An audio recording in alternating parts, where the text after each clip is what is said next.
আসসালামু আলাইকুম। আমি রাজু আহমেদ খান, গ্রিন পার্টির চেয়ারম্যান, পলিটিক্স ক্লাবের প্রধান সমন্বয়ক। আলোচনার উপর আলোচনা চলছে। দেশের এবং বিদেশের নানান বিষয়গুলো এখন সামনে এসে পড়েছে। আমার সঙ্গে হটসিটে আছেন পলিটিক্স ক্লাবের মুখোমুখি আলোচনায় খাজা ওয়ালিউল্লাহ মাসুদ ভাই। উনি একজন আইনজীবী। মাসুদ ভাই, আপনি কেমন আছেন? আসসালামু আলাইকুম। ভালো আছি, ধন্যবাদ রাজু ভাই আপনাকে। আপনার কথা অনেক শুনেছি। আমাদের মানে খুবই পরিচিত দার্শনিক, সিনিয়র সিটিজেন আবু মুসা ভাই, আবু মহি মুসা ভাই, আমারও প্রিয় ব্যক্তিত্ব।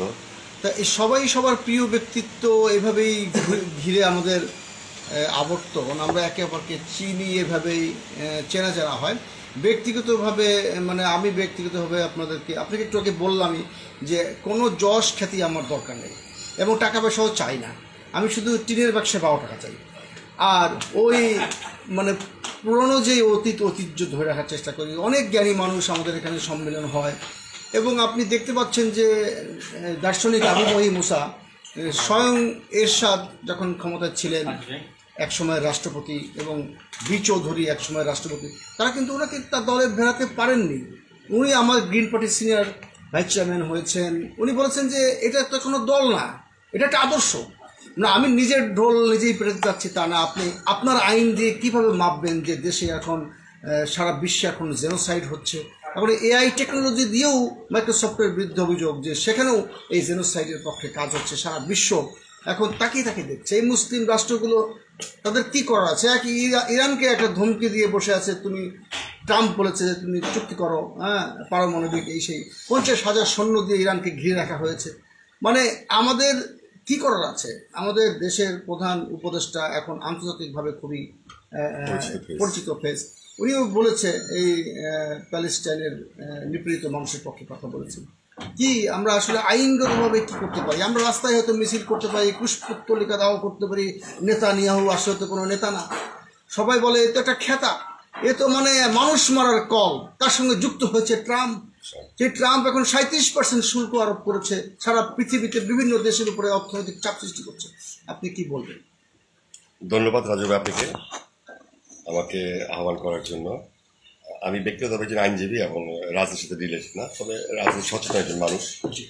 আপনাদের উদ্যোগে আমি স্বাগত জানাই।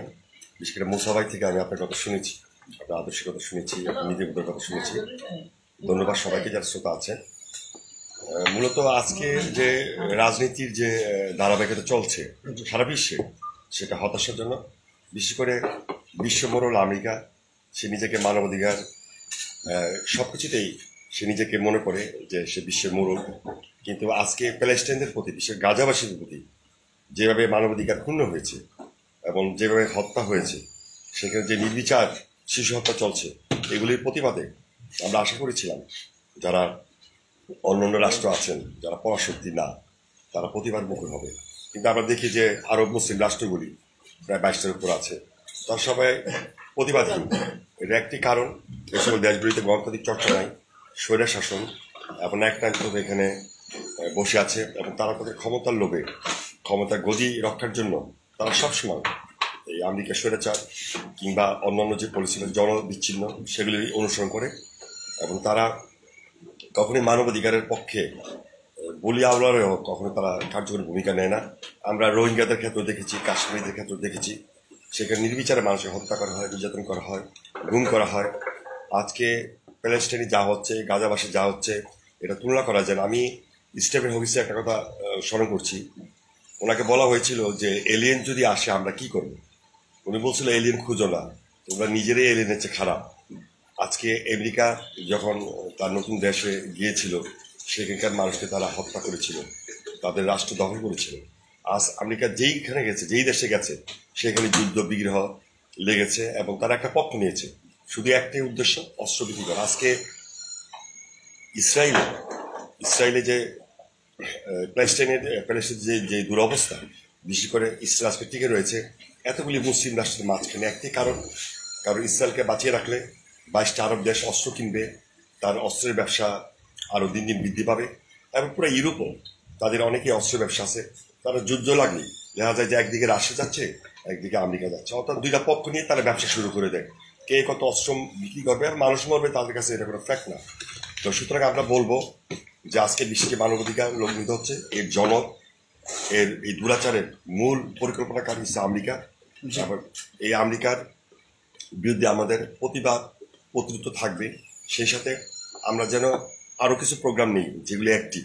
আমরা বিভিন্ন দেশে দেশে যারা আছে শান্তিপ্রিয় মানুষ, এরকম না যে বাঙালি বাংলাদেশে হতে হবে, তাদের সাথে যোগাযোগ করা, বিভিন্ন দেশে প্রতিবাদ প্রতিরোধ গড়ে তোলা, সরকারের পলিসির বিরুদ্ধে, আমেরিকার পলিসির বিরুদ্ধে, এগুলি আমাদের আর সচেতন হতে হবে।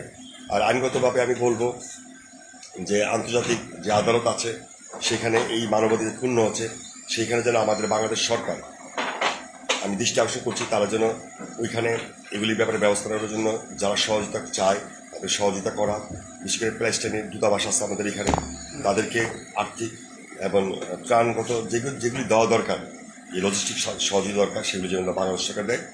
এবার আইনজীবীদের বলবো তারা যেন এই অন্যায় প্রতিবাদে তারা যেন প্রতিবাদমুখী হয় এবং আমাদের সবাইকেই এই ব্যাপারে সহযোগিতা করতে হবে। ধন্যবাদ। সেই সাথে আপনি আরেকটু জিনিস বলবেন, যেহেতু আপনি আইনজীবী, মানে আমরা কিন্তু প্রতিবাদ বিক্ষোভ এগুলোতে খুবই এক্সপার্ট, কিন্তু আমাদের একটি জায়গায় খুব সরব থাকতে হবে, সেটা সোশ্যাল মিডিয়া।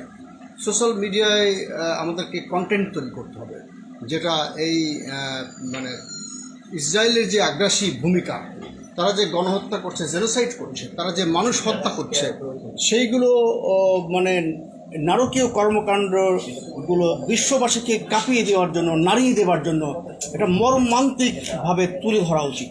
তাহলে আমরা যদি এটা ঘরে ঘরে করতে পারি এবং আমরা যদি এটা আমাদের পলিটিক্স ক্লাবের কিন্তু প্রায় 40টা শাখা আছে, বিভিন্ন কান্ট্রি পেজ আছে, আমি দেখেছি সেই সমস্ত পেজগুলোতে হাজার হাজার মানুষ সেখানে ফলোয়ার্স, কিন্তু বাংলাদেশের 2-1 মানুষকে খুঁজে পাওয়া যাবে তারা ওইসব পেজগুলোতে অ্যাটেন্ড করছেন। মানে আমাদের দেশের মানুষ শুধু কথায় ওস্তাদ, কিন্তু কাজে করবে না। এখন মাঠের ময়দান, যুদ্ধের ময়দান হচ্ছে আপনার সোশ্যাল মিডিয়া, সেখানে বেশি থাকার চেয়ে আমরা বেশিরভাগই প্রেস ক্লাবের সামনে থাকি।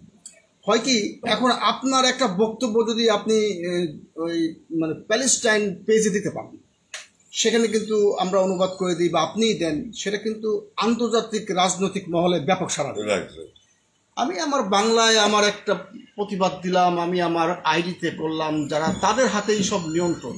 ওই আমার একজন ইন্ডিয়ান বন্ধু বললেন যে এই সমস্ত ফেসবুক মেটা এগুলো সব ইসরায়েলিয়েরা, কিন্তু প্রতিবাদ করার কারণে তো কারোর আইডি পর্যন্ত এখনো পর্যন্ত, আমার যদিও অনেকগুলো গ্রুপকে স্টপ করে রাখা আছে, এটা হয়তো কিছুদিন পরে ছেড়ে দিবে।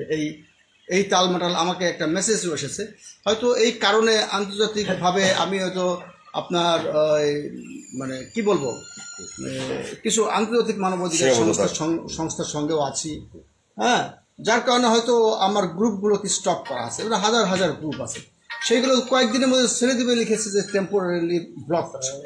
কিন্তু আমাদের দেশে তো আরও অনেক ছেলেরা আছে, তরুণ যুবকরা আছে, তারা তাদের বিভিন্ন ইন্টারন্যাশনাল পেজ গ্রুপগুলোতে গিয়ে প্রতিবাদগুলো তৈরি করতে পারে, বলতে পারে যে মানুষ ব্রেডের সঙ্গে শিশুরা ঘাস খাচ্ছে, সেই একটা ছবিও কিন্তু আমি দিলাম।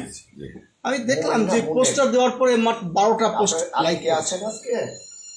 মানে আমরা আমাদের নিজেদেরকে জাহির করতে সবসময় ব্যস্ত, কিন্তু আমরা চাই যে কোনো ভালো মানবতার বিরুদ্ধে যারা কাজ করছে সেখানে আমাদের যদি কোনো ভূমিকা রাখার সুযোগ থাকে, সেটা শুধুমাত্র এই প্র্যাকটিক্যাল মাঠে ময়দানে নয়, সোশ্যাল মিডিয়াও আমাদের অনেক বেশি অ্যাক্টিভ থাকতে হবে। পলিটিক্স ক্লাবের এই আলোচনায় আপনি এসেছেন, আপনাকে অনেক অনেক ধন্যবাদ। এবং আমি চাই যে আপনি যেহেতু আইনজীবী, আপনি আইনের মধ্য থেকে এভাবে কীভাবে আরও একটু বেশি আন্তর্জাতিকভাবে চাপ সৃষ্টি করা যায়, সেইভাবে আপনারাও একটা প্রোগ্রাম নেবেন। এবং আমাদের ইনশাআল্লাহ আমরা আপনার এই বক্তব্যগুলি শুনলাম এবং আমরা একমত আপনার সাথে। আপনার কথা ইনশাআল্লাহ আমরা অবশ্যই একটা উদ্যোগ নিব এবং অন্যদের যারা উদ্যোগ নিতে চায় তাদের সহযোগিতা করবো, আইনগতভাবে হোক বা সামাজিকভাবে যে সংগঠনগুলি আছে ওগুলি সহযোগিতা করা ইনশাআল্লাহ আমরা করব। আপনার কথা শুনছেন মানবাধিকার নেতা আলহাজ শরীফ শাকিকে ধন্যবাদ। সেই সাথে আপনাকেও ধন্যবাদ আজকের পলিটিক্স ক্লাবের এই পর্বে আপনাকে উপস্থিত থাকার জন্য। আসসালামু আলাইকুম।